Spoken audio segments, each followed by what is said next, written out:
할렐루야. 하나님의 귀한 말씀, 다니엘서 11장 후반절 말씀을 함께 나누겠습니다. 다니엘 11장 후반절에도 안티오네쿠스에 대한 예언들이 나옵니다. 안티오네쿠스는 왜 중요하느냐? 안티오네쿠스가 우리에게 직접적인 중요함은 없습니다. 하지만 역사 속에서 그가 교회를 박해하고 성전을 해방하고 거기에 거룩한 곳에 악한 것들을 세우고 오히려 우상을 장려하게 되는 그런 모습 가운데 이 안티오네쿠스가 디도의 모습을 닮아 있습니다. 디도로 말미암아 예수님께서 돌아가시고 AD 7년에 디도 로마의 장군인 디도가 쳐들어가서 예루살렘을 완전히 멸망시킵니다. 안티오네쿠스와 디도의 모습 가운데 공통점이 뭐냐? 성전을 해파하고 하나님의 거룩한 것들을 못하게 하고 거기에 악한 것들을 오히려 세우게 되는 모습을 가지고 있습니다. 이것은 또한 마지막 시대를 또한 예표합니다. 마지막 시대에 적그리스도가 나타나서 교회를 더럽히는데, 성전을 더럽히는데 어떻게 더럽히냐? 물건이나 돈으로 더럽히는 것이 아니라 거룩한 것이 서야 될 곳, 하나님의 말씀이 서야 될 곳에 우상을 숭배하는 것들과 하나님이 없는 것을 가르치는 그런 시대가 되어진다라는 겁니다. 이 시대가 참 악한 것은 강단에서 하나님 말씀 전해야 되고, 그 하나님 말씀이 전해진다고 해서 다 하나님 말씀이 아니고, 성경을 폈다고 해서 다 성경이 아닙니다. 그 속에 살아계신 하나님을 드러내야 하고, 특별히 그리스도가 나타나야 됩니다. 사람이 나타나거나 강사가 나타나거나 목사의 말이 주장되어지는 것은 절대 아닙니다. 그런데도 오늘 많은 사람들이 사람의 주장들을 쫓아갑니다. 사람들의 말을 듣고 그것이 그리스도가 기뻐하시나 하나님 기뻐하시나 그런 생각을 하지 않고 자기에게 일 없느냐, 자기가 기뻐하는 것이냐, 우리가 정말 이해할 수도 없고 상상할 수도 없는 것이 오늘날은 그것이 오히려 잘하고 있다, 그것이 국가를 위한 것이고 나라를 위한 것이고 많은 사람들 사회적으로 옳은 것이다. 강단은 그렇게 더럽혀지고 성도들은 어떻게 더럽혀지느냐? 많은 사람들과 타협하고 정치와 시대와 권력과 타협해버립니다. 오늘 본문의 말씀이 그 얘기를 하는 거예요. 근데 이것은 오늘날 이 시대를 예표하기도 하지만 이 시대적으로 끝까지 믿음을 지키지 못한 사람들에 대해서 말하고 있습니다. 근데 우리는 마지막 시대 때 뭘 해야 되냐? 우리가 하나님 앞에 믿음으로 붙잡은 것을 끝까지 흔들리지 말고 놓지 말고 달려가야 된다는 겁니다. 우리가 붙잡은 건 뭡니까? 예수 그리스도고 그 복음입니다. 말씀 속에서 그리스도를 발견하지 못하고 그 복음을 발견하지 못하면 그건 아무것도 찾은 게 아닙니다. 근데 많은 사람들은 말씀을 통해서 역사적인 것들을 찾고 신학적인 것을 연구하고 내용을 파악하기 시작하면 그것이 옳다라고 착각하는 겁니다. 우리가 몇 주 전부터 계속 말씀을 나누지만 많은 제자들이 있고 많은 신학자들이 예수님 옆에 둘러서 있었고 수많은 사람들이 그의 기적을 보고 쫓아왔지만 실제로 그 기적을 경험한 사람은 그 뒤에서 예수님의 옷자락을 만진 혈병 들린 사람들에게 부정함을 당하고 사람들한테 배척당한 그 여인밖에 없었다라는 거죠. 우리는 보아야 합니다. 우리는 이 말씀 속에서 그리스도를 발견해야 되고 하나님의 뜻을 보아야 합니다. 아, 28절에 북방왕은 많은 재물을 가지고 본국으로 돌아가리니 그런 마음으로 거룩한 언약을 거스리며 임의로 행하고 본토로 돌아갈 것이며 하십니다. 이게 안티오네쿠스에 대해서 얘기하는 겁니다. 그가 예루살렘의 거룩한 예물들 빼앗아서 가고 그 예루살렘을 더럽히기 시작한다는 거죠. 그 언약을 배반하는 것을 기뻐하고 그렇게 아닌 것처럼 하지만 실제로는 성전을 더럽히고 있다. 32절에 그가 또 언약을 배반하고 악행하는 자를 교회일로 타락시킬 것이나 했습니다. 오히려 성전을 장려하는 것 같지만 성전 안에 타락을 조장한다. 거기서 배반하는 사람들을 끄집어낸다. 그 사람들을 더 배반하도록 만든다. 교회일로 만든다. 교회를 타락하고 넘어뜨리는데 어떻게 하느냐?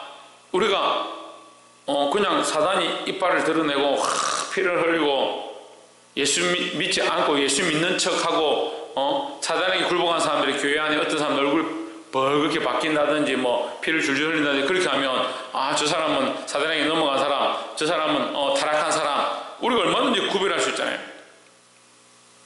근데 어떻게 하느냐? 광명한 천사처럼 나타나는 겁니다. 교회 안에 믿음을 가졌다는 사람들을 교회율로 설득시키고 변화시키는 겁니다. 성령도 우리를 변화시키지만요, 사단도 우리를 변화시키는 거예요. 그것이 옳은 것처럼 따라가게 만드는 겁니다. 이게 진리인 것처럼 속아가게 만드는 거예요. 우리나라도 지금 많은 이단들이 그렇게 하죠. 근데 이단들만 그렇게 한다고 보면 안 돼요, 여러분. 그러니까 이게 흑과 백으로 나누니까 문제인 겁니다. 성전이 거룩하죠. 하나님 살아계시니까 거룩하죠. 근데 그 하나님을 배반하는 수많은 사람들이 있습니다. 교회를 그렇게 타락시키는 거예요. 교회가 그렇게 타락되어지고 우리 자신도 그렇게 타협하는 겁니다. 우리 각자도 여기 안티오네쿠스가 성전을 더럽혔다. 성전의 거룩한 언약들을 폐하였다. 또 반대로 그 속에 있는 한 사람 한 사람 구성 요소 중에 여기에 함께 동조하고 정권을 잡으려 하고 정치적인 생각들을 가지고 있는 자를 교회로 유혹했다. 그러니까 성전은요, 우리의 건물이기도 하고 여기 함께 모여진 공동체이기도 하고 여기가 타락하게 만들기도 하고요, 우리 각자의 마음속에 교만함과 폐역함과 내가 원하는 것들을 줄 것 같이 우리를 미혹하는 겁니다. 여기 성경에 교회로 되어 있습니다. 우리가 주일날 히브리서 말씀, 히브리서 10장 통해서 뒤로 물러가는 자가 내가 기뻐하지 아니한다. 그 하나님 뒤로 물러가는 것에서 가르치는 게 아니고요, 오직 나의 의인은 하나님의 마음은 뭡니까? 의인에게 있는 거요. 나의 의인은 뭐로 살 것이다? 믿음으로 말미암아 살 것이다는 거예요. 근데 시대적으로 뭘 합니까? 믿음 빼버리고 다른 거 자꾸 하는 겁니다. 나를 왜 사람들 앞에서 이렇게 부끄럽게 만드냐? 세상의 도리로 보면 이게 맞는데 왜 이렇게 하지 않느냐? 그런 것들로 교회가 싸웁니다. 교회 안에서 성도들이 싸웁니다. 목사와 성도가 싸우고 목사와 장로가 싸웁니다. 장로와 장로가 싸웁니다.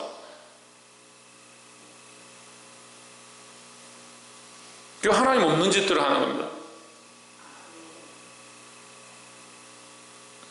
제가 어렸을 때만 해도요, 교회에서 재판을 한다든지 이 재판을 들고 와서 세상 법정에 쓴다든지 상상할 수 없는, 상상도 못했어요. 그런 얘기도 못 들었고요. 근데 지금은요, 이 재판 건수가 너무 많아가지고 다 이루 헤아릴 수 없을 만큼 재판이 많습니다. 교리가 없어서 문제입니까? 신학이 발전하지 않아서 문제입니까? 하나님 잘 몰라서 문제입니까? 자기 생각들이 하나님의 생각보다 높습니다. 자기 마음이 하나님 마음보다 높습니다. 그 뒤로 물러가는 자에 대해서 그 히브리서 마지막에 뭐라 합니까?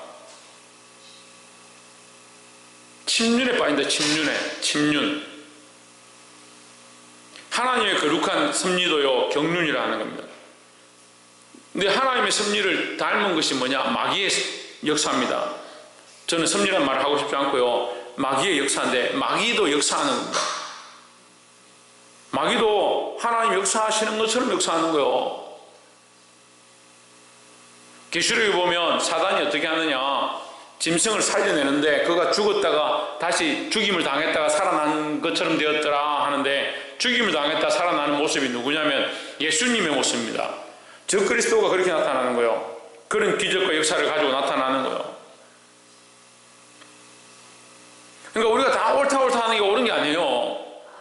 항상 어떻게 봐야 되냐, 내가 옳다라고 생각하는 그것조차도 날마다 예수 그리스도에게 비추고 하나님께 비춰봐야 되는 겁니다.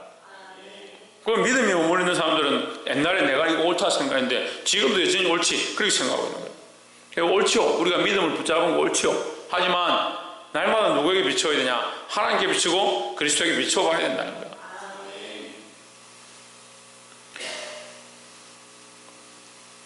32절에 그가 또 언약을 배반하고 악행하는 자를 게을러 타락시킬 것이나 오직 자기 하나님을 아는 백성은 강하여 용맹을 발하리라 하십니다. 그러니까 용맹을 발하고 드러나고 승리할 수 있는 방법은 뭐냐? 하나님 아는 것이다. 하나님 아는 것. 그 하나님 아는 백성은 용맹을 떨치리라 하십니다. 안티오네쿠스의 편에 서고 그에게 정치적인 어떤 잣대를 내밀고 그에게 그와 함께 동업하면, 연합하면 잘 되는 게 아니고, 어제도 그랬죠. 유대인들 중에 결국 뭐하냐, 정치적인 그런 권력을 잡기 위해서 이때다 싶어서 시리아에 붙고 안티오네쿠스에게 붙고 그를 미혹하고 그를 그렇게 끌고 가는 줄도 모르고, 하지만 하나님을 아는 자는, 오직 자기 하나님을 아는 백성들은 강하여 용맹을 떨치리라. 33절에 백성 중에 지혜로운 자가 많은 사람을 가르칠 것이나 했습니다. 그러면 가르치는 자는 어떻게 해야 되냐? 지혜로운 자가 되어야 합니다. 가르치는 자는 많은데요, 지혜로운 자가 없는 거예요. 지혜로운 자가. 이 시대에 가르치는 사람은 많습니다. 교사는 많습니다. 선생은 많습니다. 그래 말씀이 뭐랍니까? 많이 교사가 되지 마라. 지혜가 없는데 교사가 자꾸 되려고 하니까 차라리 지혜로운 자가 되면 하지 말라 해도 자연스럽게 가르치게 되는 거예요. 근데 지혜로운 것은 놔두고 가르치는 것을 하고 싶은 거예요. 앞에 서고 싶은 거예요. 교사가 되고 싶은 거예요. 목사가 되고 싶은 거예요. 두려워해야 합니다. 이 지혜로운 자가 뭐냐? 말씀이 분명히 가르쳐주죠. 가르쳐주죠. 지혜로운 게 뭡니까? 하나님 아는 거예요. 하나님 아는 거. 하나님 아는 백성이 용맹을 뜻일 것이고, 하나님 아는 백성이 용맹이란 뭡니까? 승리를 얘기하는데 싸워서 이길 자. 사단은 어떻게 이기냐? 하나님 아는 것으로 이기는 거예요. 마귀의 계율과 그 간교함과 우리를 침륜으로 끌고 가는, 하나님의 섭리와 비슷하게 이해할 수 없는 여러 가지 모략과 계획들로 우리를 끌어들여서 거기에 빠질 수밖에 없게 만드는 그 사단의 계략을 어떻게 이기냐? 하나님 아는 것으로 이기는데, 하나님 아는 것으로. 그러니까 지혜가 다른 데 있는 게 아닙니다. 하나님 아는 데 있다는 거죠. 하나님 아는 것으로 이기시기를 주의 이름으로 축복합니다. 35절에 또 그들 중에 지혜로운 자 몇 사람이 세피하여 무리로 연단되며 정결케 되며 희게 되어 마지막 때까지 이르게 하리니 했습니다. 자, 지혜로운 자 몇 사람이 세피하여 했습니다. 그러니까 지혜로운 자는요, 세피하게 되는 겁니다. 이게 그럼 이 원리가 좀 이상하지 않습니까, 목사님? 지혜로운 자가 그 용맹을 뜻친다 했는데, 이 본문은 또 지혜로운 자가 세피하여, 그러니까 헷갈리는 거죠. 그러니까요, 예수님을 따라가는 게 우리는 꽃길이고 이게 보석길이고 행복의 길이다 착각하는 겁니다. 그게 착각이에요. 예수 믿는 게요, 고난의 시작이에요. 근데 왜 그걸 안 가르치는지 몰라요. 여러분 어디 유튜브 말씀 들어보십시오. 그렇게 가르치는 데가 어디 있나? CTS, CBS 보다가 화가 나서 껐다니까, TV를요. 세상에 복을 얼마나 그렇게 주는지요. 아니, 설교를 하는데 세상의 복을 그렇게 많이 받으면 천국의 복은 어떻게 받아요? 아니, 우리 소망이 하나님 나라에 있다면서요. 왜 그렇게 이 땅에서 그렇게 복 받기를 원하는지 모르겠어요. 성경은 우리에게 확실하게 얘기합니다. 예수 따라가면 고난이다 했습니다. 누구든지 나를 따라오려거든 자기 십자가를 지고 자기를 부인하고 따라오라고 말씀하십니다. 그게 누구냐? 예수님을 따라가는 길이라. 예수님 따라가는 길. 예수님 따라가는 길에 십자가가 있고 예수님 따라가는 길에 죽음이 있는 거예요. 그리고 예수님을 안 따라가려고 하고 부귀와 영화를 누리려고 하니까 이 성경과 관계없는 말을 하는 거예요. 성경의 좋은 부분만 뽑아가지고, 복된 부분만 뽑아가지고, 결국 성경은 우리에게 복을 가르쳐요. 하나님의 계획도 결국 구원이고 축복이에요. 하지만 그것은 후일에 우리에게 주실 것이고, 그것은 누구를 위하여 예비되었든 그가 받을 것이고 말씀하십니다. 그거 하나님 주실 것이 우리가 그거 받아야겠다, 복 받아야겠다 한다고 복을 우리가 받는 게 아니잖아요. 근데 우리는 뭘 자처해야 되냐? 믿음으로 고난의 길을 자처해야 되는 거예요. 그 고난의 길은 우리가 자처해서 가는 것이고, 우리가 그 고난에서 하나님께서 우리를 이기게 하시고 우리에게 뭘 주시냐? 은혜와 복을 주시는 거예요. 근데 인간들이 뭘 자꾸 봅니까? 은혜와 복, 은혜와 복, 은혜와 복 하는 거예요. 교회가 사랑, 의화동동 내 사랑, 뭐 사랑은 그렇게 강조하는데,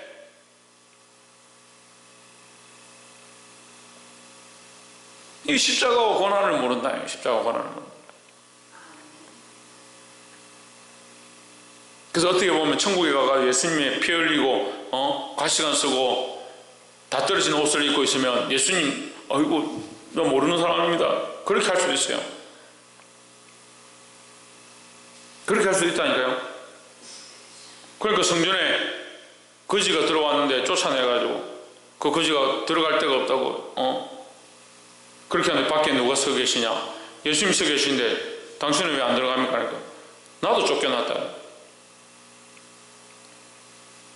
예수 없는 교회, 예수 없는 삶, 그리스도와 함께 고난을 참여하는 걸 기뻐하지 않는 시대, 나도 고난을 당하지 아니하고 내 자녀에게도 고난의 십자가를 물려주지 아니하고 내가 예수를 믿어서 십자가의 길을 가고 있으니 너도 함께 십자가를 지고 나와 하나님 나라를 향해서 가자 이렇게 해야 되는데 십자가가 상실되어진 시대가 되어버렸다. 고난의 길을 가르치지 않는 시대가 되어버렸다. 주와 함께 고난을 당하고 주와 함께 죽으면 주와 함께 다시 살 것이고 분명히 말씀이 그렇게 가르치는데 주와 함께 죽을 각오가 없고 주와 함께 고난 당할 모양이 없다. 그래서 예수님 오실 때 뭐라고 하냐? 내가 다시 올 때 믿음을 보겠느냐?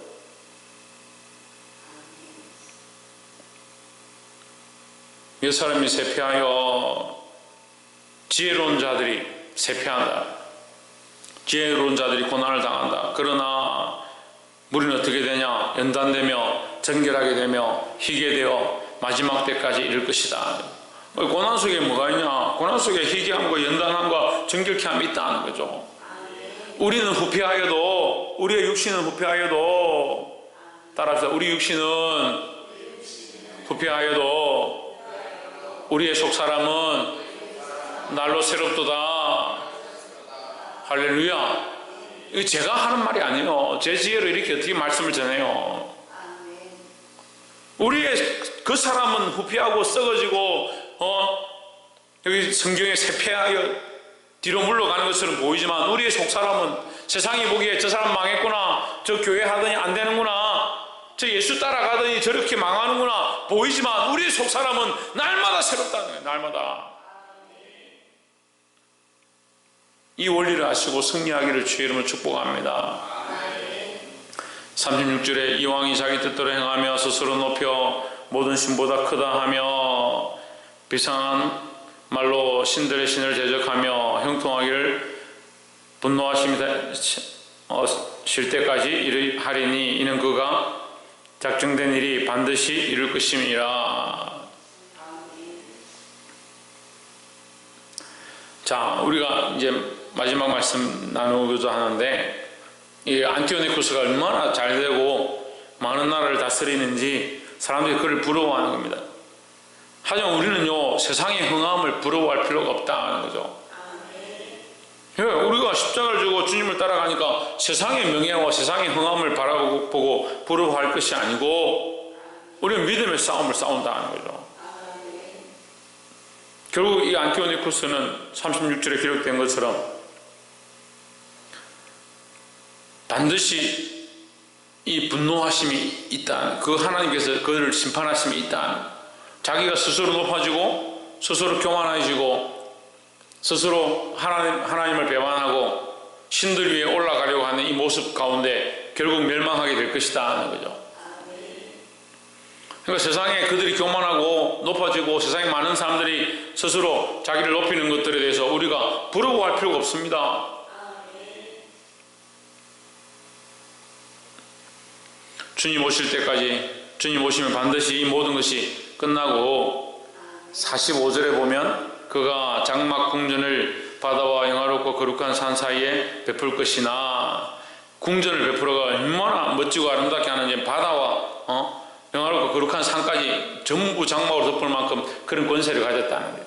하지만 그의 끝이 이르니 도와줄 자가 없으리라. 세상의 모든 권력을 다 들고 세상에 할 수 있는 모든 것들을 다 누리겠지만 하지만 그의 멸망이 올 것이고 그를 도울 자가 없을 것이다. 우리는 세상에 가장 가난하고 비천하고 사람들에게 손가락질 당하고 고난을 당하고 끝나는 것처럼 보이지만 끝이 이르니, 무슨 끝이 이르니? 이 고난의 끝이 이르니, 우리는 고난의 끝이 이르니 하나님께서 우리를 도우실 것이다. 그리스도께서 우리를 구원하실 것이다. 말씀을 맺겠습니다. 사랑하는 성도 여러분, 당장 눈에 보기 좋고 입에 단 것들, 그 세상의 유혹들에 빠지지 말고 믿음으로 그리스도께서 걸어가신 그 고난의 길을 우리가 선택해야 합니다. 지금 즐겨하는 것들, 지금 당장 좋은 것들, 그걸 쫓아가다 보면 결국 멸망과 괴리에 빠지는 겁니다.